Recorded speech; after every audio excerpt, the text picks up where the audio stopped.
Hey, what's up, guys? Darron here, and in this video, we're going to discuss why I quit my job. The benefits of fuck you money. Now, I'm not sure how you found this YouTube channel, but on my ad that I have run, I actually mentioned that I had 3 jobs at the time. Well, now it's been lowered to 2 jobs.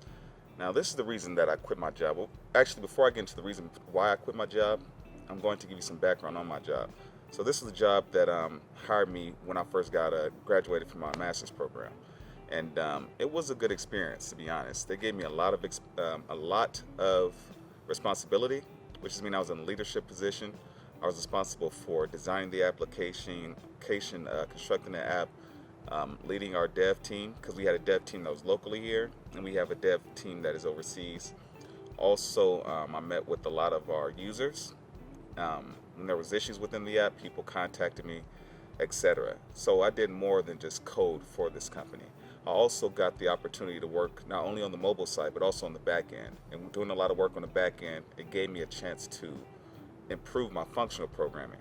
So that was something that was always weak in. But because I want to say I worked on about 2 different APIs for this company. So that really helped me grow as a software engineer. Now, the reason I quit my job was because of my supervisor. Now, I know a lot of people, they have shitty bosses or whatnot, but my boss wasn't really a shitty boss. He was a cool dude. It's just that he had a lack of people skills. Like, the dude would just say some wild shit, and I would have to check him on it. And I would check him on it. It would get pretty loud in the office between the both of us. And then, honestly, I just got tired of that shit. There was a situation where he had me stay after work an hour to discuss some fucking button design in the app. And we had earlier that day, we had just had a meeting with the COO of the company, not the COO, the CTO of the company. And we agreed that there would be no discussion around any designs outside of this meeting. The only people who have the biggest say within the design of the mobile app, it would be our users. It would be our users, and it would be like our project manager. But that's it. We want to keep that group small. And my job was to make a few designs, a collection of different designs for this mobile app, and then send it to our users, have a survey, and then get some feedback from them. But my boss, he couldn't help himself, and then, he had an idea for I don't know, an icon or a button. And I told him I really could care less, but I'll put it in one of the designs, and, the users could decide if they want that or not. And I let him know. I was like, hey, I'm not a big fan of it, but it doesn't really matter what I think. So then he wanted to keep me after work for some shit like that. And I was just like, you know what, man, I stay an hour after work. And then we weren't even talking about the button. We were talking about his personal life and family, and how his family, he grew up in I guess a argumentative household, and parents arguing and some shit like that. And I was just like, man, this is none of my business. And this is after work. I'm trying to go home. So I spoke to his boss about that, and then that shit got shut down, and I was able to leave work early a few days after that. And then there were a few other just weirdo fucking instances, but ultimately the thing that got me was that my boss started calculating like my bathroom breaks, and then I would leave. My schedule was from 6 to 2 p.m. So that's what worked for me. So for whatever reason, after about almost 2 years, my boss just started getting annoyed by my work time. And honestly, I don't think he was really annoyed by my schedule. I think he had some other personal shit going on.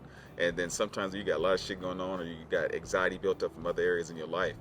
You tend to just if you don't deal with that situation, you tend to just express that in other areas and other relationships.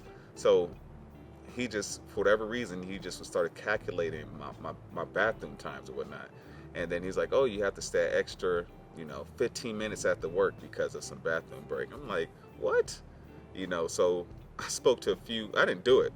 And I spoke to a few coworkers about that. And, well, not a few. I spoke to one coworker about it, and I spoke to a few other people that I know outside of work that are that's been in the work field for a lot longer than me. Like, what's normal, what's not normal in the work environment. And all of them said, that's bullshit. That shit doesn't happen at, their company. So when that happened, I was like, okay, this is some time for me to actually potentially look for another job. So I went ahead and I spoke to my boss's boss with the situation, and see if that was something that we can actually kill right then and there. Yeah, I had to pause the video for a second. This dude rode by on his bike. I don't know why he rode in this small ass area, but it is what it is. But anyways, yeah, I spoke to my boss about it, and he was just like, "What?" So he spoke to him about it. But when we all three of us spoke about it, he was more passive, and he just didn't want to ruffle any feathers. So I was kind of like, "All right, I need to potentially look for another job." So again, later on that day, he accused me of some other shit about leaving meetings. And then I told him like, hey man, you can ask any of the supervisors that are also in those meetings. That never happened. So after that, actually, I started looking for work in other places. And then a week later, after this whole incident, COVID happened. So once COVID happened, um, things kind of calmed down because obviously I'm working from home.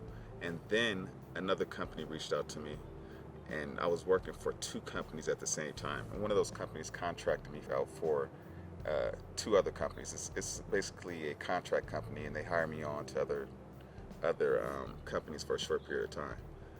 And honestly, that company pays me twice as much, probably a little bit more than twice as much as the company that I'm working for right now. So because of COVID, I was able to work for all of those companies stress free, and then I was just stacking up, paying things off that need to get paid off, playing. So basically, just paying things off that need to get paid off.